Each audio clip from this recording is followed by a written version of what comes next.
But you getting up and down is not graceful, let's say. Let's call it that. Let's leave it at that. Not particularly yes. a graceful Let's thing leave to it at do that. for you. Oh man, I have so much hair now. I'm not used to having so much hair. It's been such a long time. Oof. Hi, everybody. But you can do that. I can now do hair flips. The beauty of growing your hair out. Oh my. I can now do hair flips. Man, oh man. Well, all the technology was fighting us just now, but we made it work.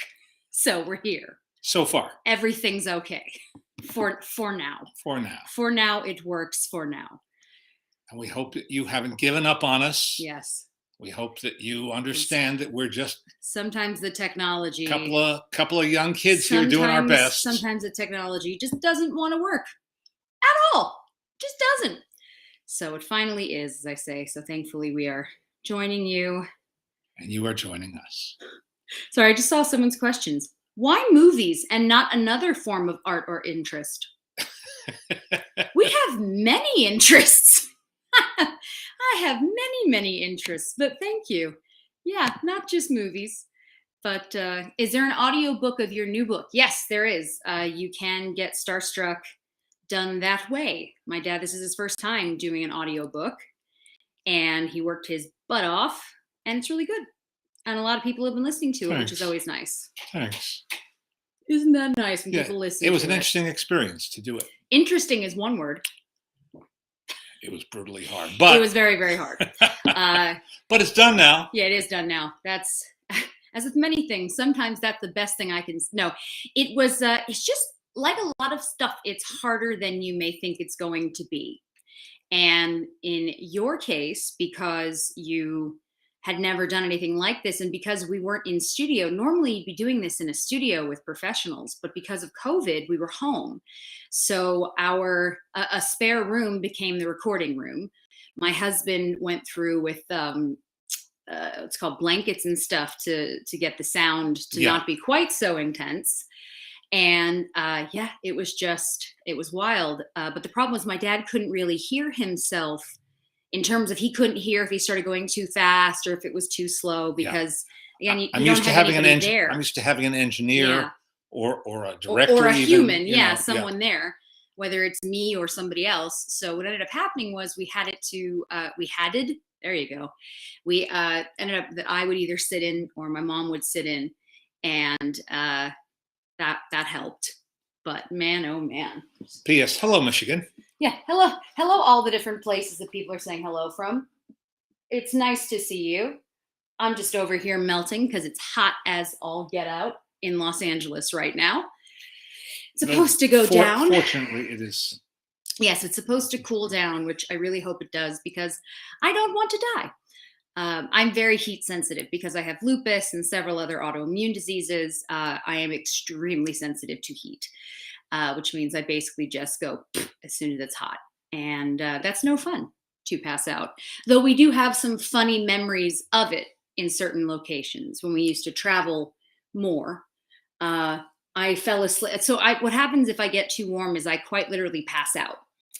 And so, yeah. Funny memory. It's funny because I'm not hurt or anything like that. So it becomes funny.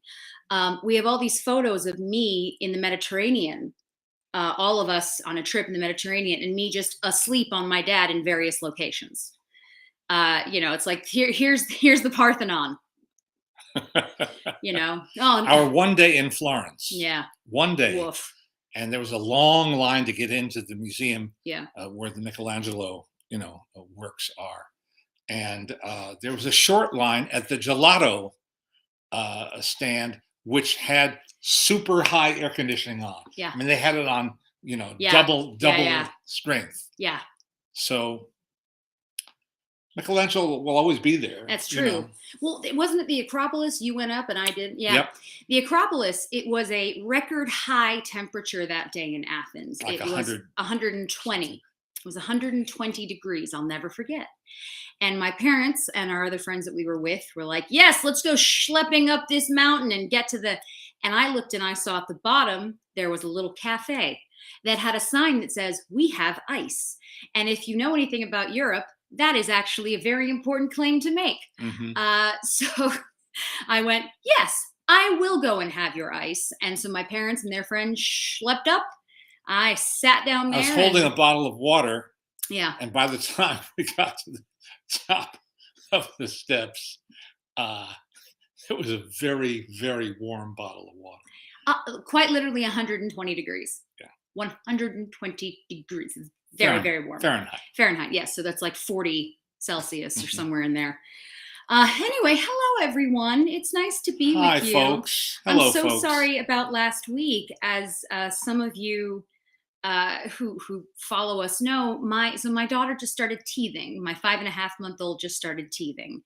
And she has been up to this instant the most sweet-tempered, cheerful little girl. And then and teething hurts. Yeah. So she's still adorable. Yeah. She has to be, or you throw them out. But it means that she's not sleeping. I'm not. My husband is out of town, and so it's during the nighttime, especially. It's just me, so I'm quite tired. But it's okay. If you want to fall asleep on the shoulder, honestly, it's here for you. It's a solid chance. As I say, between the heat and the exhaustion, actually, I think my hands tell you the most about what it is having a little kid. Again, because of my autoimmune stuff, my nails are very, very weak. So I always have to have polish on them or they basically peel apart. And she had taken a nap and I went, oh my God, I'm going to put some polish on my fingers. It's going to be great. And I got this far. And then she woke up. So so the next nap, I'm going to get these two. That's you have to lower your expectations and goals here. Yeah, to a realistic level. And realistic is I got this many done, and that's a thrill. A few of you folks are saying we can't let you go on without talking about the Oscars a little bit, which I understand. We had hoped, since we didn't get to do our show last week, yes, we hoped by the time we got to this week, that would all be over. Never. It's never going to be. We both knew it was never going to be. They're very good. Will Smith may have been teething as well. Solid chance, man. Solid chance. Man, So to put it mildly, it's been a wild couple of days, right? And I will tell you what I have said repeatedly since the slap, as it's being called, happened. And it's very simple. I believe very much, sit up, Yin Yang. Yes. I believe very much that if people were just honest, things would go much better for them. By which I mean, instead of having a PR team do things for you, and this is specifically in this moment, this is about the Academy. What happened that made everything go cockamamie was that the Academy had 17 different stories and versions of what happened and what was done, and Will Packer had a thing, and everybody involved had different stories, which comes off really, really bad because it sounds like lies, because that's what they are.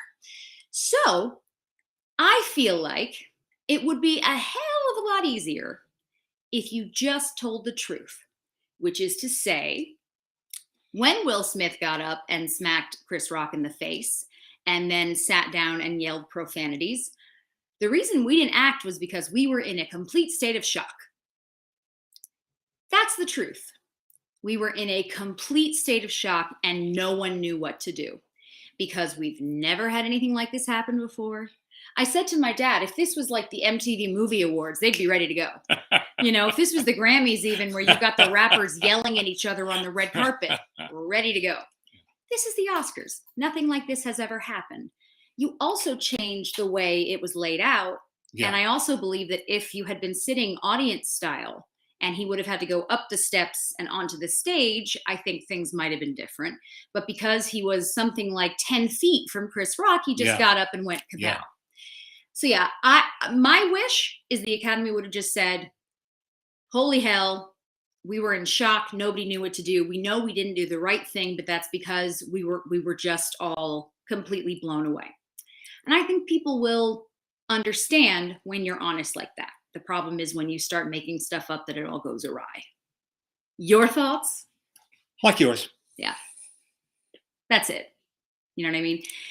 And of course, everybody's saying, if you haven't heard, the official come down is Will Smith will not be allowed to attend any Academy events for 10 years. And a lot of people are talking about that. I don't know. What is there to say? Here is a. Well, Jonathan says, even if there wasn't the slap, it would still be the worst ceremony ever. Mm-hmm. No arguments here. Not according to its producer, who is jubilant over what a wonderful job he did. Don't get me started. Yeah, okay. We'll leave that alone. We'll leave that alone. Like revving an engine. I've seen worse. But isn't that sad that that's the reaction? It's just like, oh, I've seen worse. That's what we're saying about the Oscars. Yeah. It wasn't as horrific as it could have been. Anyway. Not ideal. Anyway. Yeah, what a mess. What a gigantic mess. On the much more important and better side of it, though, hooray, Troy Kotsur. That was an incredible moment. Yep. And as we've seen him doing all of these different things, I should say, accepting awards and being at all these different events, man, he's very funny. He is interesting and joyful. And that's such an exciting thing to see somebody. And obviously all the Coda people were just thrilled. And again, this expands our horizons, if you will, and is an example of true inclusivity. Yeah. Inclusivity. Yeah. Put the wrong emphasis syllable. on the wrong syllable. Right. Yeah. I mean, that's inclusivity, right? That time Leonard broke everything. Yeah. It's all right. Oh, my goodness. Right. Oh, my goodness. He got too excited and he smacked the camera. Anyway, go on. Inclusivity. Am I going to be penalized now? I don't know. Okay. All right. Yeah, right. Leonard, 10-year ban from touching the iPad. So here's a film that wasn't considered a great movie when it appeared on the scene. It was well received at Sundance. It got the people at Apple to dig a little deeper into their very deep pockets and spend a record amount of money to acquire it. And they walked away with the Best Picture Oscar as well as Best Actor. And I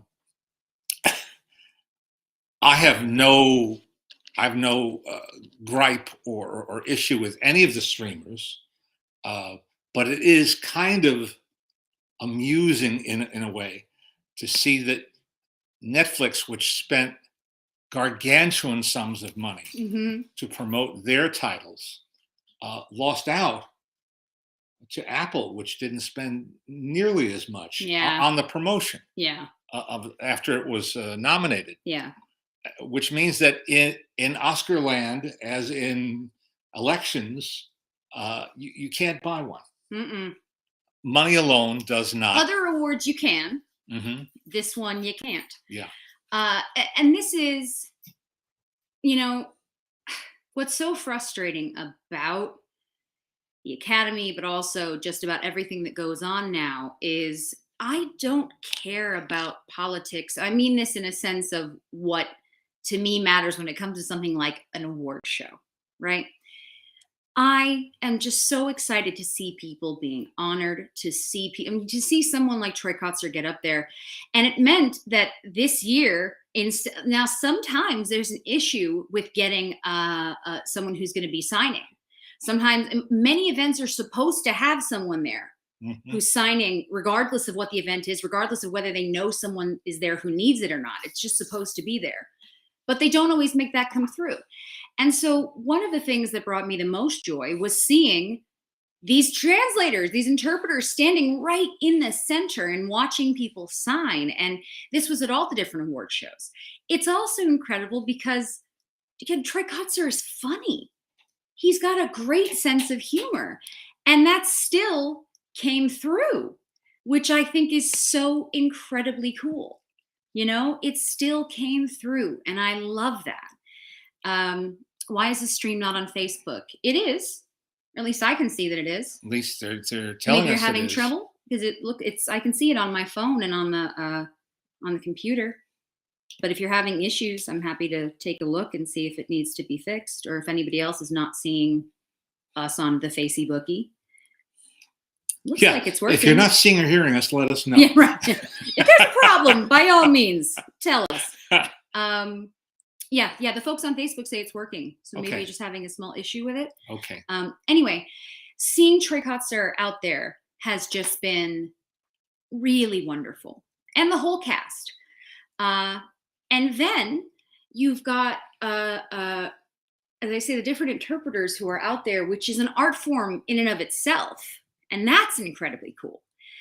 And then you have when people applaud it. Now, I mentioned, if you guys watch us, when I got to work Spirit Awards a few weeks, months, I don't know time anymore, whenever the hell it was, when I worked that and he won, everybody did this, which is, if you don't know, sign language for applause.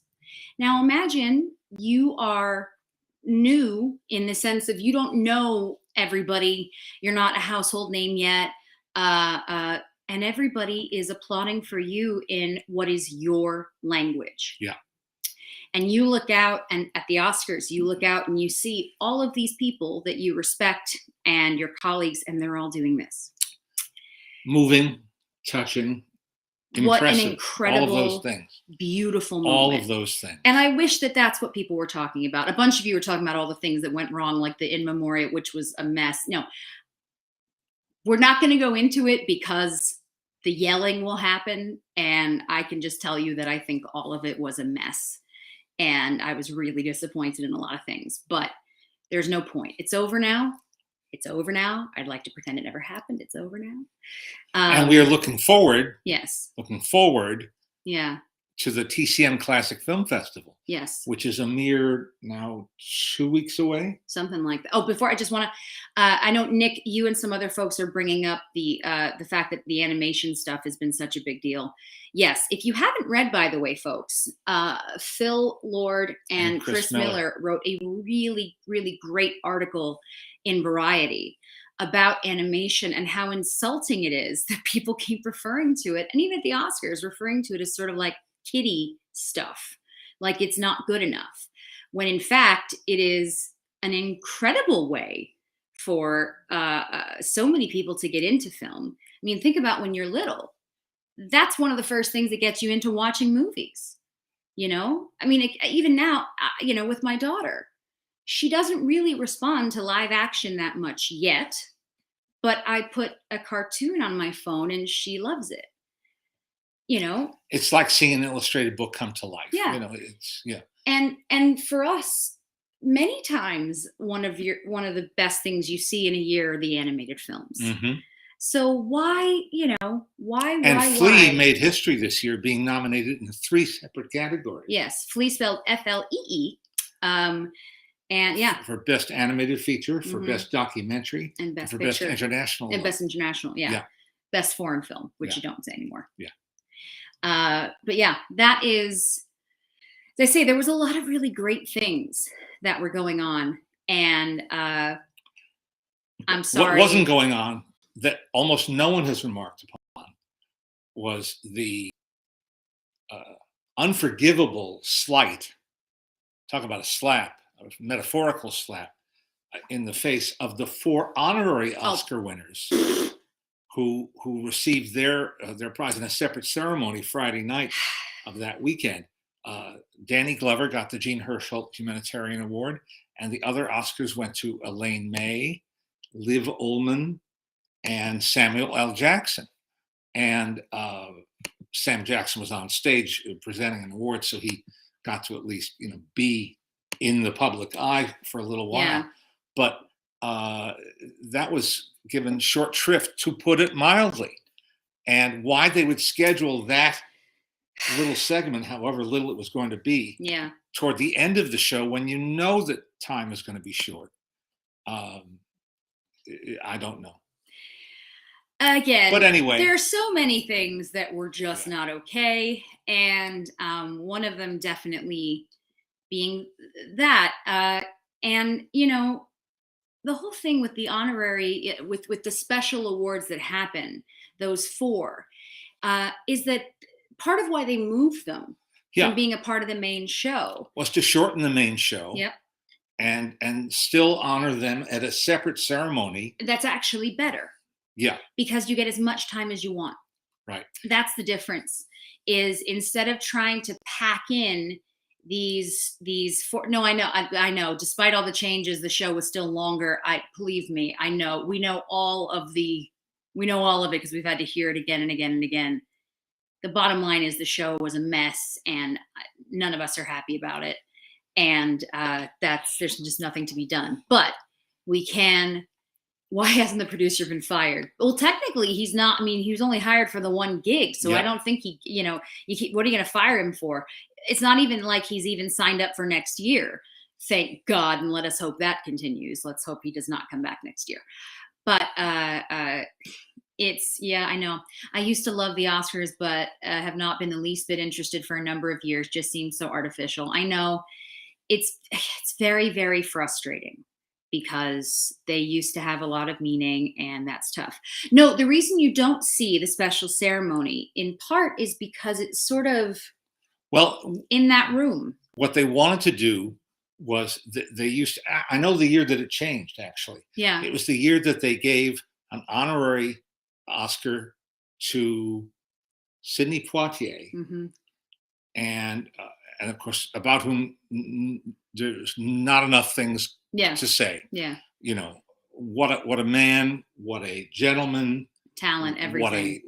Everything. What a leader, a natural leader, what an inspiring individual. Yeah. And what a great actor and director. Okay. But then they gave another award that night to Robert Redford, and it seemed like an afterthought. And it's like, no one intended to insult Robert Redford. Yeah. He's done great things too, including starting the Sundance, or taking the Sundance Film Festival and building it into the year-round institute that it is. Yeah. But it was too much in one show. It's a lot. And they said, okay, we got to fix that. So they did fix it. They fixed it by making it a separate ceremony for either 3 or 4 individuals. And while nowadays they could broadcast the whole thing online. Yeah. If they chose Samuel's saying, I love seeing those awards presented. Yeah. Again, this is all. I'm going to read this person named Doc Moonlight. Lovely name. Just said that this is our night. A World Series game can go into extra innings. A Super Bowl can go into overtime. It's a once in a year event and it takes whatever time it takes. Well, that's how we feel. I'll tell you, the only reason that I want them to have a time limit is just so they don't put in more skits and that kind of stuff. That's the only reason I want them to not have their free reign, because I don't want any more of their stupid crap or their banter. I don't want any of that. If it was 3 hours of just these people getting up and being honored, I'd be thrilled. But you know what they would do if they had more time. And just Will Packer will probably be rehired because ratings were up. Here's the thing. This is the second lowest rated Oscars in history. Talk about spin, okay? They're saying, oh, it's up. It's the highest they've been. Yeah, it's the highest they've been since last year, which was the lowest. So last year was something around 10 million. This year was around 15. Prior to that, it's normally 30 or 40 million people. So it's not like this year did better. This year just actually had more people watching because more people could have seen these films. And a number of the people watching said they hated it. So I don't like this spin that people are going, the ratings are up. Of course they're up. They have to be up. More people watched because last year nobody watched, by comparison, because most people hadn't seen any of the films because they couldn't go out and see them. It was all different. So there was less pomp. There was less ceremonial, stuff last year. Yeah. Anyhow. As I say, we could go into every piece of it because there's a lot, but it's just not. Yeah. I know Ken is saying, I miss the old Bob Hope, Billy Crystal MC days. Mm-hmm. So do we. Mm-hmm. I'll tell what I miss, honestly, is people taking it seriously as a special night. I want hosts that get up there and say, this is the Oscars. People dream. I mean, think about how many young people are at home, and they do you're doing your speech in your bathroom with a hairbrush. A lot of people, This is, it's the Oscars. Do better. That's it. Do better. Doug said, I miss the old Jack Benny days. Yeah, you know how much we love all of that. Audrey, how can I send a request to Leonard Maltin? A request for what? Do you have a question? You can just post a question here. Now, what you're starting to talk about is TCM, which is coming up. Coming up April 21st to 24th here in Hollywood. And this year, as always, the headquarters will be at the Hollywood Roosevelt Hotel, where the Blossom Room was the site of the first Academy Awards ceremony. It was a banquet. It was a dinner. And that's where they have some events, and they have wonderful memorabilia on the walls, and it's a perfect place to call,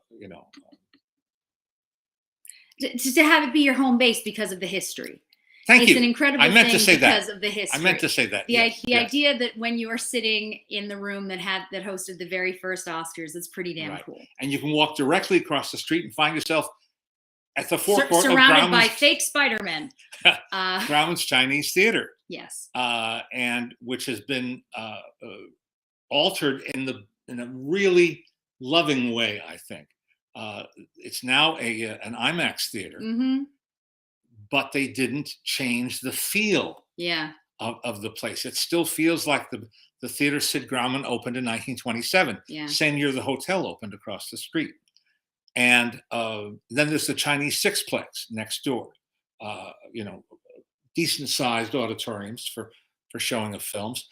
Normally they use the Egyptian Theater, another Sid Grauman theater, but that's under renovation. Yeah. So they are going to use now they're calling it the Hollywood Legion. That's what it's technically been called the whole time. It's the American Legion Post. That. That is up the hill on Highland Avenue, where again some $5 million was spent to create a beautiful theater. It's gorgeous with wonderful, comfortable seating, great sight lines, wonderful projection and sound. We got to go up to their projection booth. Let me tell you. Getting the everything up into it. It's quite high up. They had to get cranes and bring everything. It was nuts. Yeah. I just want to go back real quick because someone said they loved our conversation with James Gray and do another one. I'm so glad that you enjoyed it. We had such a good time speaking to him. Again, that is on Maltin on Movies. That's our podcast. You can find those episodes. We had such a fun time talking to him. Yes. And he's so articulate and so passionate about filmmaking. And if you want to see a film that you may have missed and you're wondering what to watch tonight, Ad Astra, starring Brad Pitt and Donald Sutherland. And it's a tough movie, but it's beautiful. Yeah. Yeah. Written and directed by James Gray. So TCM is doing the missionary work, doing the Lord's work, celebrating movies by showing them properly, showing them with simpatico audiences who've flown in from or trained in, driven in from all around the world. Really, they get all 50 states represented now and beyond. The opening night at Grauman's Chinese will be E.T. the Extraterrestrial with Steven Spielberg, Drew Barrymore, Henry Thomas. It's four. It's four people. Oh, is it D. Wallace is going to be there? Yeah. Now you say, well, is that a classic? Well, yes. Enough time has passed. I think. Is it 30 years? 40. 40? Good grief! 40 years ago. Now, wait a minute. 92? No, it's 30. No. What? What are you mathing? What math are you mathing? What year did E.T. come out? 40 years ago. There you go. Anyway, I think 40 years you can make a good case. They're showing Fast Times at Ridgemont High, which I consider a modern classic as well. Yeah. And if they cut themselves off from accepting modern classic movies into their embrace, they're going to be the walking wounded. And I think what they do is very smart. Yeah. They're going to show Nebraska for Bruce Dern. Yeah. For his tribute. And that's just a couple years old, but it's a really good movie, and he is so good in it. and he's such an interesting man to listen to. They're also saluting Piper Laurie and showing The Hustler, Robert Rossman's great film with Paul Newman, and they're showing Has Anybody Seen My Gal? Yeah, I just pulled up. So my dad is being honored this year with the Robert Osborne Award. The first one went to Martin Scorsese. The second before that, went to Kevin Brownlow. And this year is you, which is very cool. For the details, yeah, well, it's not to be divulged. It's on the 23rd. Yeah. It's on the 23rd at the American Legion. And we're very excited about it. But I just pulled up because they sent my dad an email sort of about talking points, because he's going to be doing some interviews about it. And I wanted to share a couple of things that we're allowed to share. Okay. Because I just think it's really interesting. Yeah, there's a there's a thing that says not announced. This information has not been announced. Do not share, which is fine. We're good with that. But I can share that I'm going to introduce after my ceremony, which will be very ceremonial, I'm sure. Yeah. I'm going to introduce one of my favorite films, Counselor at Law, starring the great John Barrymore. It was the first major film directed by William Wyler. And this helped launch his career, really. He'd been working in lower level, lower echelon of movie making, even though he was the only one who could legitimately call Uncle Carl Laemmle Uncle. So funny. Anyway, Barrymore is at his best, and it's based on a play by the Pulitzer Prize-winning playwright Elmer Rice. It has Bebe Daniels, Thelma Todd, several future directors are in the cast, Vincent Sherman, Richard Quine. A really good, interesting movie. So some of the stuff I wanted to share because it's pretty cool. So this is the 13th year of the festival. Nick says they always show some real stinkers over the years. Honestly.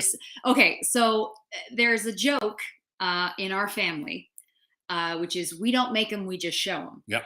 There are certain things that when it comes to film history, even if they're god awful, people want to see them. And so that is your choice. It is your right. But, will the ceremony be recorded and streamed / broadcast? I don't think so. I don't think so. I think maybe highlights. Yeah. I'll definitely record some. And make sure that we can share a bit. But so there are 100 events over the 4 days. And it feels like that many. They've got the Chinese and what we lovingly call the Chinette, which is the sixplex that's upstairs. And they do stuff poolside at the Hollywood Rydell. They show stuff outside. They're using the El Cap this year, the El Capitan, which is great because we love it so much. They're not going to be at Cinerama Dome this year either, which is a shame because that's been one of my favorites for a long time. But yeah, they got so there's a theme this year because I guess every year they do a theme. This year the theme is all together now, back to the big screen. Yes, they've had to do the festival virtually for 2 years. Yeah, and in fact, they announced my award for the festival that didn't happen. 2 years ago, and they're very, very nice folks. Yeah. And they said to me, "Do you want us to present this to you virtually?" Yeah, and we said, "No, that's no fun."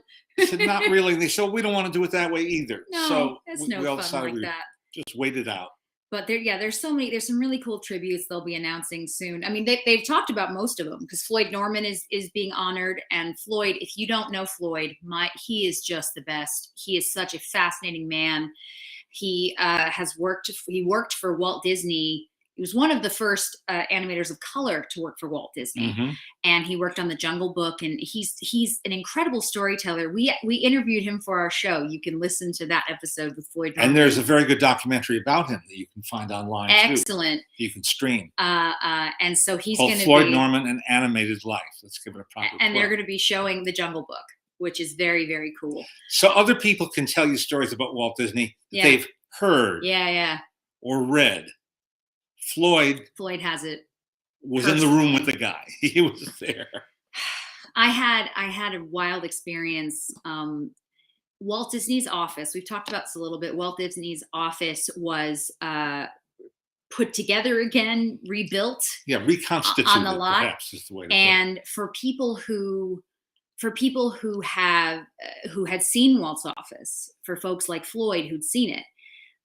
going back when they rebuilt the whole thing was, for many of them, quite an emotional experience. Mm-hmm. Well, I was there one day. I brought some friends to show them, and Floyd was there with his wife, Adrienne, who is a badass.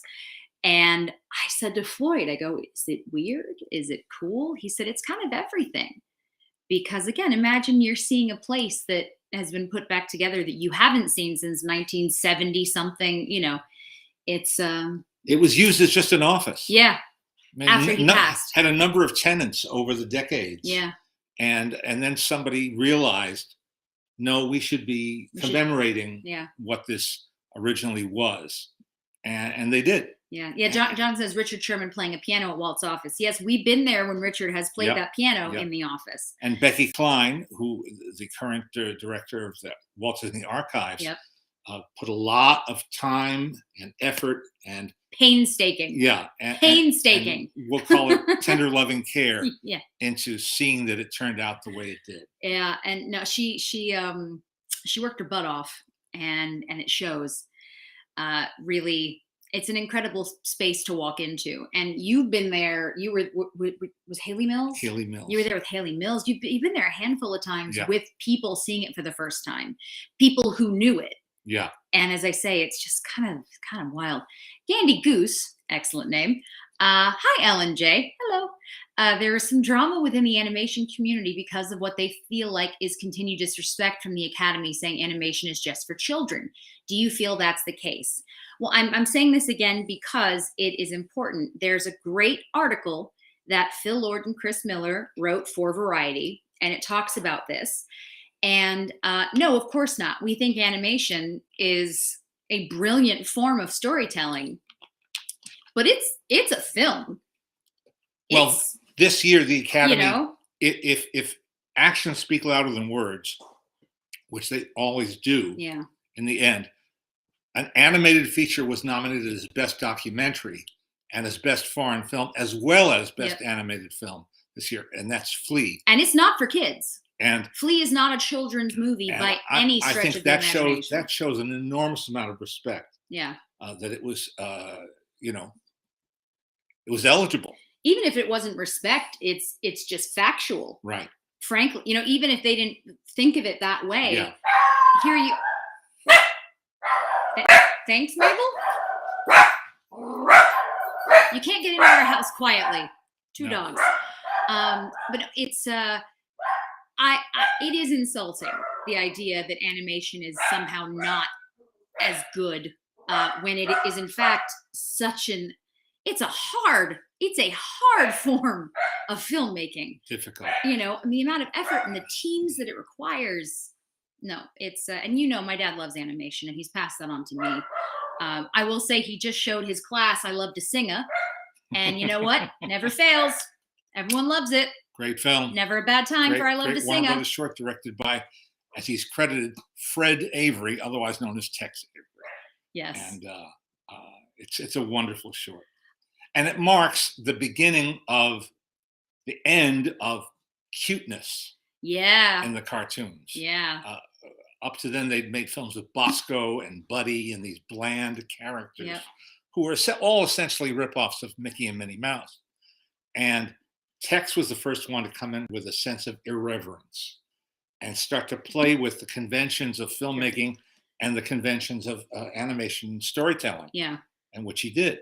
Well, it's funny, but you remember we've talked about this. You and I have talked about this.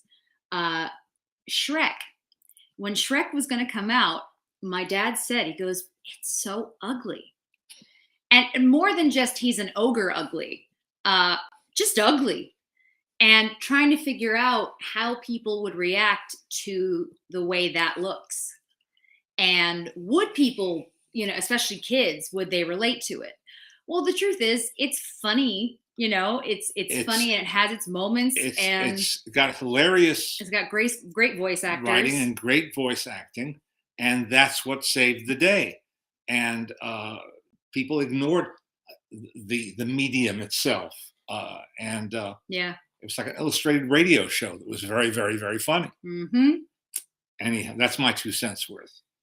At least the awards didn't insult CalArts like that one heartless animation historian on his podcast. I don't know which one who you're talking about. What's the guy's? Is it no? Not Okay. going there. Okay. Alrighty then. Probably yeah, and we don't like him either. Have you seen any new films? Lost New City, films? Are there new films? Lost City, Aileen, Shakespeare's Shitstorm. I have not heard of that. The Bubble, Apollo 10 and a half, etc.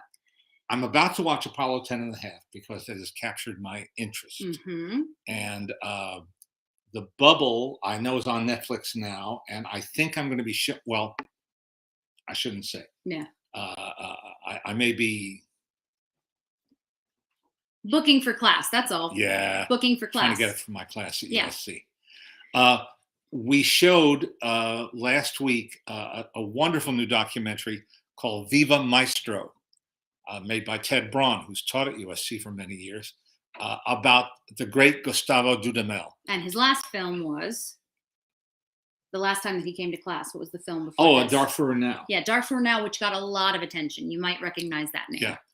Anyhow, it's a really good film that talks about the power of music to elevate, to inspire, to bring people together, to heal wounds in some cases. And this is what Dudamel is devoted to, like his mentor, like the conductor who was his mentor. And it's damn good. And the music is splendid, of course. So I recommend that. And what did we show? Oh, the other night we showed a film that's going to be on Apple in June, I believe, called Cha-Cha Real Smooth. Yeah. And it won the Audience Award at the Sundance Festival this year, which was a virtual festival. Which was also virtual. But it did win the Audience Award, and that's always significant. Yeah. Especially at Sundance. The audiences, whether they're in person or online, the Sundance audiences are pretty film savvy. And so if they vote this, their favorite film of like the 15 or 20 films. It's usually pretty good. Well, yes. And the guy who wrote and directed it also stars in it, Cooper Raiff, Raiff. And he was my guest the other night. And a really interesting guy. And he was there with his director of photography, whose name is Christina. I know this. It's Christina Cinematographer. Christina Dunlop. There you go. Well done. And they were terrific guests. And the film played very, very well with my 20-something audience and with me. So I'm looking forward to that. Judy's asking if we've seen the new documentary on Netflix about Jimmy Savile.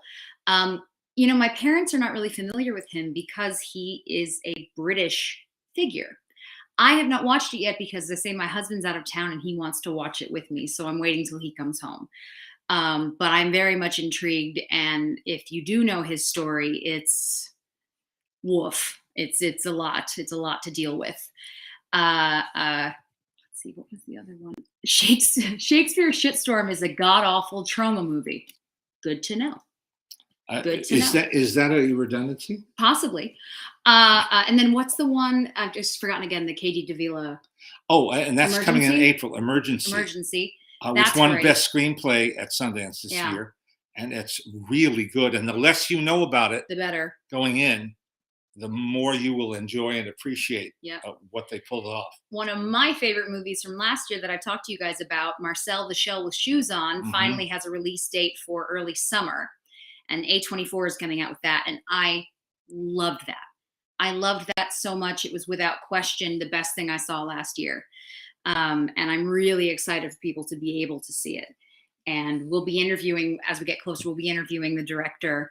And I'm excited about all that good stuff. Now, speaking of Ian saying, have you heard about the Oscar Levant play here in Chicago starring Sean Hayes? I've heard just a little. I think it's the same play that I saw here in Toluca Lake with Dan Castellaneta. Oh, yeah. Was that at the Falcon? Yeah. Yeah. At Gary Marshall's Falcon Theater. Yeah. There was another play about Oscar Levant 25 years ago that played here in LA where the man who portrayed Levant was a brilliant pianist named Stan Freeman, professional pianist. So he could not only do the dialogue and talk, yeah, repeat some of Oscar's famous witticisms. He could really play. He could really play, and that was an experience to be cherished. And it got me a chance to meet June Levant, Oscar's widow. I did a story for Entertainment Tonight, and just wonderful. That was a wonderful experience. So listen, I know we're all talking about current and what's happening and what's coming, but this recently published book, Buster Keaton, The Filmmaker's Life by James Curtis, a solid 600-something page book. I just finished this week. I devoted a lot of time to reading it. Thrilling. The word is thrilling. Did I think that 100 years after the fact, anybody could find new information, new insights, new color commentary type things about the making of Buster's films and what made him tick, and his relationship with his colleagues and his family, the Talmadge family that he married into? No, but that's what Jim Curtis has done. Jim is a great biographer. He wrote definitive books on Spencer Tracy, W.C. Fields, Preston Sturges, many others. He spent years and years on this project. What a wonderful book. And the other night, I had to force myself to close it up and go to sleep, like reading a novel, truly. It also helped me understand Buster better as a person, why he was the way he was, why his outlook on life and work turned out the way they did. We knew Eleanor, his widow. Jesse even spoke at her memorial. She was a little girl, but she taught me how to make Buster's hat. If you don't know, Eleanor made all of Buster's hats. She taught us how to make one of his hats. And I'll give you a hint. Sugar water. Sugar water. Key ingredient. Anyway, if you care at all about Buster Keaton, if you think you know everything, you're wrong. So there's things here that have never been in print before. Craig says, please have James Curtis on the podcast. Happily. Yes. Happily. And you should bug him and ask. Yeah. He's at the barn, I think, today. Oh, yeah? Yeah. There you go. I'm sorry. Yes, it does. My dad can read so fast. My mom and I are both dyslexic. It takes us forever. My dad can read so fast. And when he gets into something, goodbye. That's, and that's how you know it's a really good book. Vienna says, binge watched Hacks. Gene Smart is wonderful and great writing. Yes, Hacks is a fantastic show. If you have not seen it, please take a minute. It's fantastic. I got to meet Hannah Einbinder, and we got to meet Gene Smart, and that was such a thrill, both of them. They could not have been nicer. And being able to tell them that their show was just a light during a lot of chaos was a thrill. A few people are asking about Everything Everywhere All at Once. I really want to go see it. I almost saw yesterday, but didn't. Yeah. But I hope to see it soon. Problem is, we all want to see it, so we're gonna have to take turns with the baby. So I say my husband's not here yet. Practical matters get in the way sometimes. Yeah. Of things like work. Yeah. So we have to trade off with my baby. Let's go back down. Sorry, I want to get through some of your questions, you guys. We'll do sort of a speed round if possible. Ryan, our pal Ryan, says, I know that Wabbit Twubble is your all-time favorite Looney Tunes / Merry Melody short. Did you ever get to meet Bob Clampett, who directed it? And if yes, do you have a favorite memory of him? Yes, I did. In fact, we got to know Bob and his wife, Sodi, pretty well. And he was so generous. He was so kind and generous to both of us on our first trip out here as husband and wife. He still maintained a studio on Seward Street, and he was a pack rat. He collected and saved things. In fact, his statue or maquette of Bugs Bunny is at the New Academy Museum. The family put it on permanent loan, I guess, there. Bob was just wonderful, and I could send him Xeroxes of photos of people working at Warner Brothers Animation. Oh, that's so and so. Let me call that inker. I know her. Maybe she'll help identify the other people. Who does that? Who puts themselves out that way? He did. Get a copy of Dear Bob about Hope's correspondence with World War II GIs. Yes, that sounds very interesting. I have just heard about that recently. Yeah. Do you have anything you can share about Eric Blore? He's one of my favorite character actors. Love him also as the voice of Toad. I keep hitting You do. that, yeah. You do keep hitting it. I know virtually nothing about Eric Blore except how funny he was. Unfailingly, inevitably funny. In the Fred Astaire Ginger Rogers movies, later with Warren Williams and some of the Lone Wolf movies. But I know almost nothing about him. Subject for further research. Yeah. I'm getting a Max Sennett set in the mail soon. I've seen almost none of his work. What do you guys think of him? I know Leonard read Sennett's autobiography a lot as a kid. A lot? I'm partially... Yeah, I would take it out from the library, read it, give it back, take it out again from the library. I read it a lot. Yep. I'm partially wondering because it seems like Sennett gets overshadowed a little bit by later silent comedies.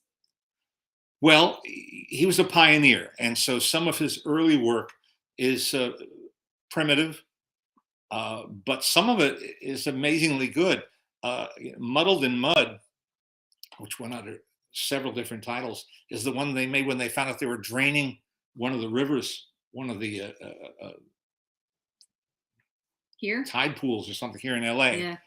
And he sent Mabel Normand and Ford Sterling out, and they just got the greatest special effects for nothing. City of LA paid the bill for that. I mean, he did pretty amazing things like that. David says Sennett fibbed a lot. Yeah, but that's a producer. That's someone who, that's. But he caught the spirit of the times. That's what his book does. Yeah. The facts, don't trust the facts, but the atmosphere. I think you can trust his evocation of the atmosphere. That's very funny. Okay, so going back to the very first question I saw when I opened the app, why movies and not another form of art or interest? We actually have many art or interests. We're very musically oriented family. I went to school for music.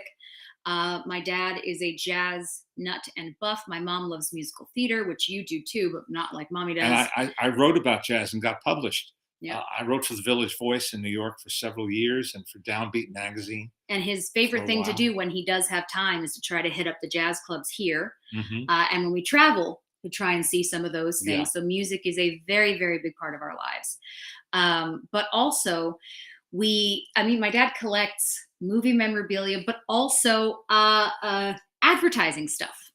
He loves really fun advertising stuff. Like the Buster Brown sign behind us. With a good humor truck behind us. We have things like that. For me, music is probably the biggest chunk of my life outside, but also art and things like that. I love to paint stuff, and I like to say bedazzle. I'm a big fan of bedazzling. But yeah, we have a lot of different interests. It just happens that movies is the one that is his job. So it's one that we spend a lot of time with. Happy Sunday, Maltins. Thank you, Jason. I've been enjoying Gary Oldman on the new spy series, Slow Horses. Oh, yeah. What are your favorite performances of his and or favorite spy films? I just started watching it. And? It's slow, but it's slow. It's Slow Horses. It's slow, but I'm getting into it. Okay. We're going to give that a try, I think. Yeah. Because it sounded like it might be interesting. And we do like Gary Oldman a lot. Did you watch the final episode yet of The Dropout? Mommy and I did. No. Yeah, my mom and I finished The Dropout, which is the Amanda Seyfried one about Elizabeth Holmes, which is, I have to say, Amanda Seyfried does an incredible job. Like, she really, really does an incredible job in this. I've also been watching We Crashed, which is also on Apple, which is where you can find Slow Horses. And in that, Anne Hathaway and Jared Leto are fantastic. It's a crazy story. It's a crazy story. Also true. Yeah, well, that's oftentimes the truth is more shocking than anything people can make up. Variety coined a term, or Hollywood Reporter coined a term for all these miniseries or limited series about failed entrepreneurs. Yeah. And I wish I had memorized that term, but I will. It is funny. Matt says, we are entering Holy Week. For many, it's a time of reflection about the promise of renewal and sometimes chocolate and eggs. Do either of you have a movie you like to revisit each spring for spiritual renewal? Revisiting chocolate is, of course, optional. Well, as Jews, Easter always comes around the same time as Passover. So for us, normally we have a Passover Seder, and then we're not allowed to eat leavened bread. And we recall the time when we were we personally, when we were in Israel being driven out. But that's what it says in the Haggadah. I know. You know, it's you're supposed to feel as if you are experiencing what the wandering tribe experienced after being driven out of Pharaoh's Egypt and spending 40 years in the desert. And if you've been to enough Seders, you know that the Jews complain as if they are still wandering. And what we love about when we have the Seder every year with our family, and the running gag, of course, is how fast I call her my aunt, cousin, can drink and become a lot of fun. That is everyone's favorite part. Okay. There is a movie called It Happens Every Spring. It has nothing to do with Easter, nothing to do with Passover, but it's called It Happens Every Spring. And it's a very amusing movie, and I'm not sure how easily it is to find. It's made by 20th Century Fox. It stars Ray Milland as a chemistry professor who accidentally invents a chemical that causes a baseball to repel the bat or to jump over the bat, therefore giving his team, an incredible advantage over all the other ball players.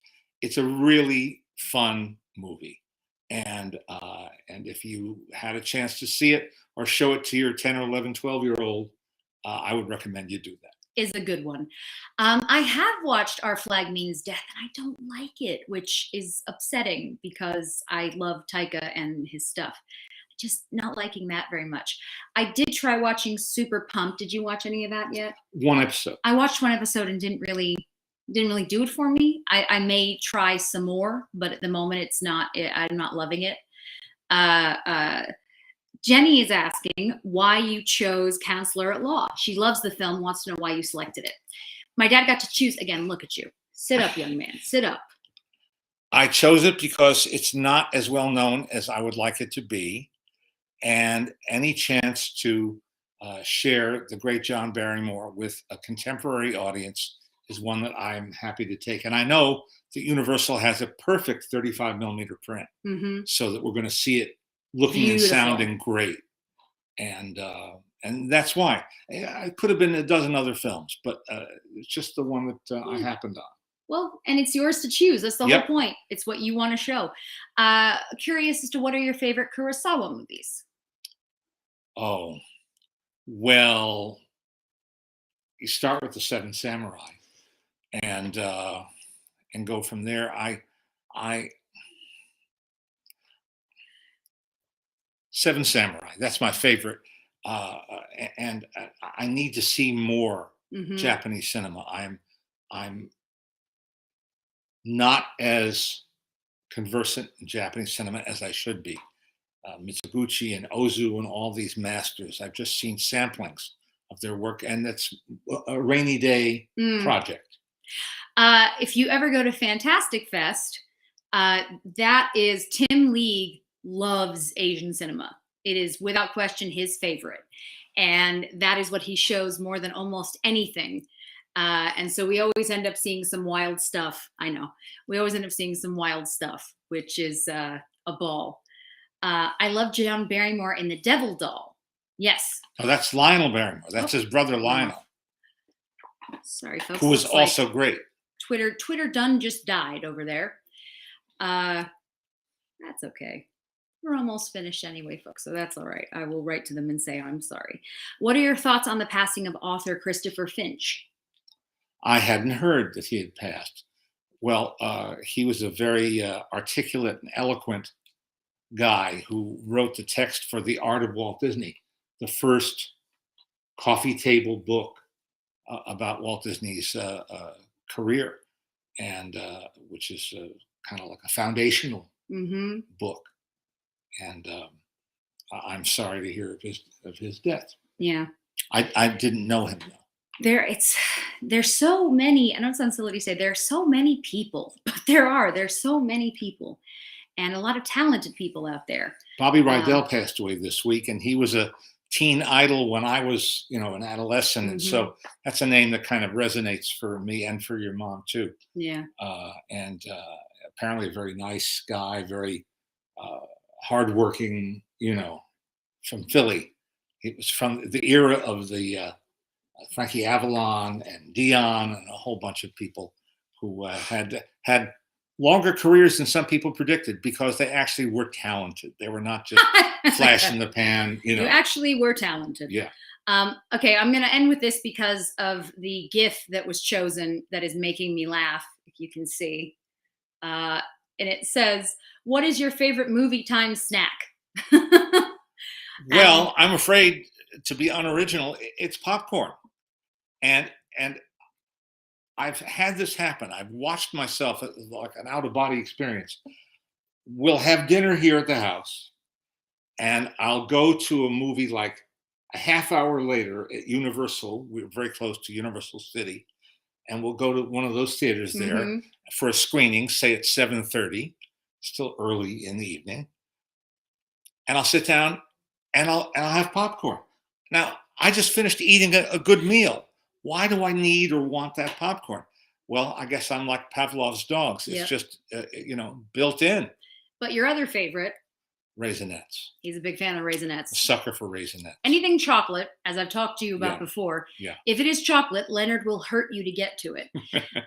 But big fan of Raisinets. And if necessary, even the mints. Junior mints are good. Snow caps are great. Nonpareils. Yeah. These are the important One questions. more plug. Yes. One more plug. The folks at Classic Flicks, who've been doing such a great job restoring and releasing The Little Rascals, have just put out two separate volumes of a somewhat obscure syndicated TV series called O. Henry Theater. O. Henry Playhouse. O. Henry Playhouse. That was filmed between 1955 and 57 with Thomas Mitchell as the great writer O. Henry. And half-hour show, and it's Lynn Stallmaster did the casting early in his career. So what you have is Hollywood veterans and Hollywood up-and-comers. The cover photo shows Ernest Borgnine as a sheriff, not typecasting, 1955, and a very good story. I just watched one with Louis Hayward this morning, Jeanette Nolan, all sorts of people. Dick Foran, John Carradine, Charles Bronson, Ellen Corby, Hans Conried, Beverly Garland, Alan Hale Jr., and Gerald Moore. This morning there was Johnny Crawford, billed as John Crawford, all of like 9 years old. John Crawford. No. Anyway, it's a miracle of stock footage, standing sets, making do, but with some expertise. I mean, they pull it off pretty well. I love it. And Thomas Mitchell is so likable. Well, that's neat. I'm glad you found something to watch. Yes. As always, folks, thank you so much for joining us. I'm sorry that Twitter just decided to quit. Again, technology, some days we put it away before we punch it. But we'll be back next Sunday. You can always send us questions. New episodes of our podcast are always going up. You can listen to that. We just got to interview. And it's called Maltin on Movies. Maltin on Movies. And we just got to interview Eddie Marsan, who we love. And that episode will be going up. Thank you. Ryan says, I hope Daisy makes it through teething. I hope I make it through her teething. Yeah. But thank you. Yes, everybody be safe. We will see you next week and take care. Be kind.